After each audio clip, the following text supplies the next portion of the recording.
Alô, alô pessoal, Saber Cotidiano no ar, mais uma semana, mais um vídeo, uma série nova, super empolgada para começar esta série sobre desejos, sobre afetos e um pouco da perspectiva, né, que a gente já vem trabalhando aqui no canal, uma perspectiva mais nômade, mais autônoma na forma de construir nossos pensamentos, de construir a nossa vida e trazendo os nossos grandes pensadores que nos inspiram tanto, Deleuze-Guattari, Foucault e Spinoza. Dessa vez eu vou focar um pouco mais em Spinoza e ao longo dos vídeos a gente vai entrando em Deleuze, Guattari, Foucault para articular esses pensamentos, para articular essas sabenças todas e provocar as discussões que a gente precisa provocar na nossa cabeça e também nas discussões com os outros, nos nossos diálogos. Espero que vocês gostem. É uma alegria trazer esse assunto aqui.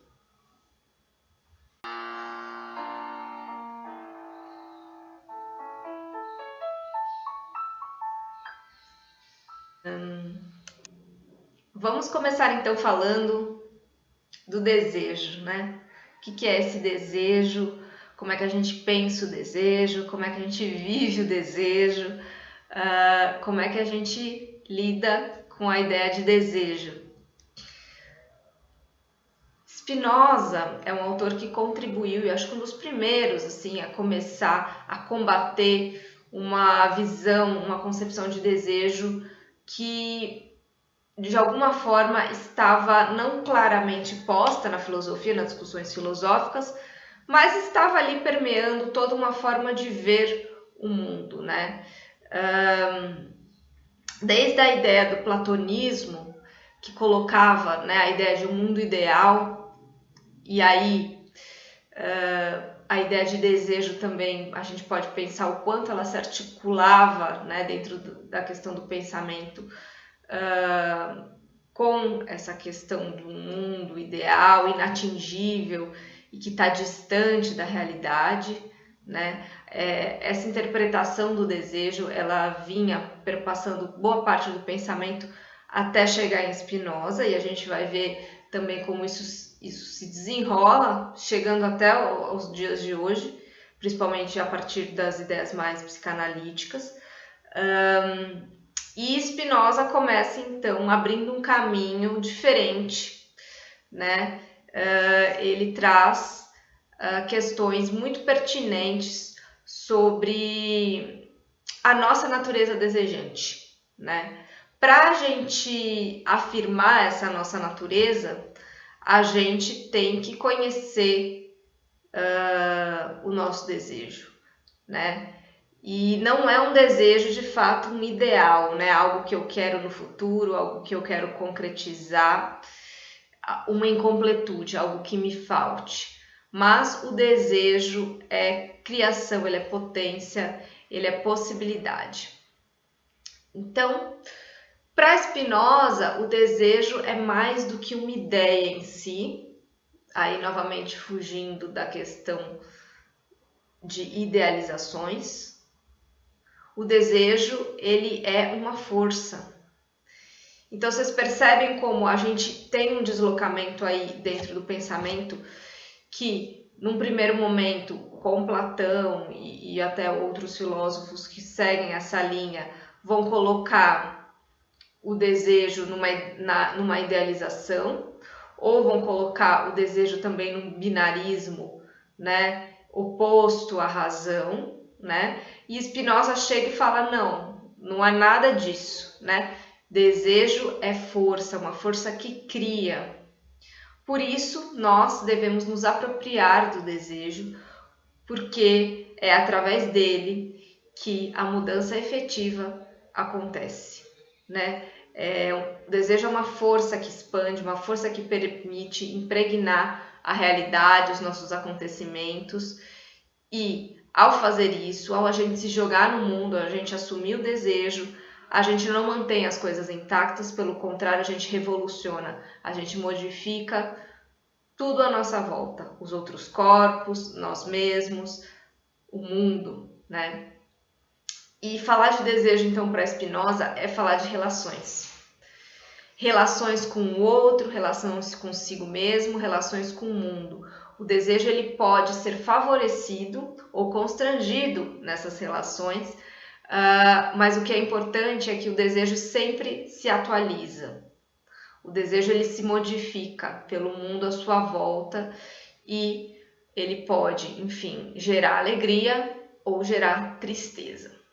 O que está por trás, então, dessa ideia de Spinoza de combate a uma concepção do desejo como falta ou como ideal?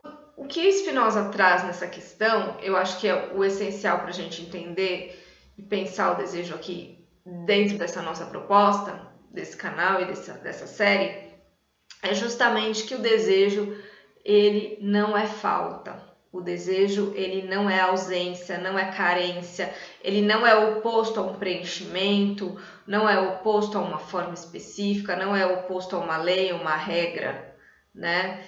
Ou ele não é um oposto à razão, né? O desejo não é falta de razão, de racionalidade, o desejo não é falta daquilo que eu não tenho, o desejo não é o sofrimento no vazio. Na verdade, o desejo é uma força que cria, que se afirma de dentro, né? É a potência que constitui a nossa própria essência. E a partir dessa lente que a gente deve ler o desejo para Spinoza e para os autores depois que vão seguir o seu pensamento. Isso é muito diferente do que vinha sendo falado e também do que vem sendo falado em outras teorias, em outros pontos de vista, né? Que enxergam talvez o ser humano como um vazio a ser preenchido, né? A gente sempre em busca de um desejo, de algo que nos preencha, né? Sempre em busca de satisfazer uma vontade que não cessa. Só que para Spinoza, o ser humano não é esse vazio.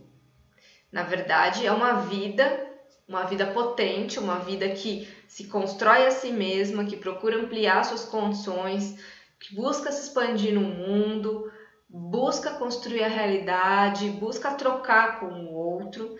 Ou seja, o desejo está implicitamente ligado à ação, à agência.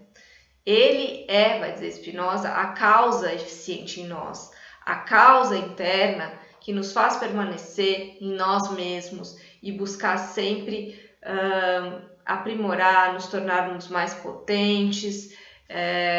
Ele é uma força, né, que não tem nada a ver com a moral, né, como o desejo estava ligado muitas vezes a uma visão mais moralista, né, de que tem certas coisas que a gente não deve fazer, né?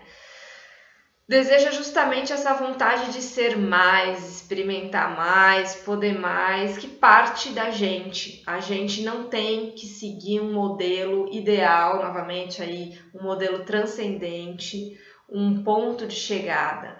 A gente tem que simplesmente experimentar, né? Essa é a palavra de ordem para a gente lidar com o nosso desejo, experimentação. E outra questão é também a gente se questionar.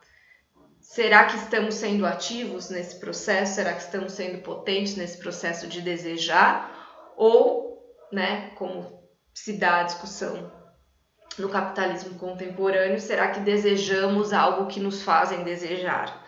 Ou a gente deseja isso genuinamente, né? Quanto mais a gente for capaz de pensar os nossos desejos, mais a gente vai entender as suas causas e as armadilhas, né, que nos vão pregar, que o capitalismo nos prega, que uma vida que não é potente nos prega, né, de estar desejando coisas que não fazem a gente feliz, que nos aprisionam ao invés de nos libertarmos, que não cerceiam as nossas experimentações, cerceiam a nossa possibilidade de criação.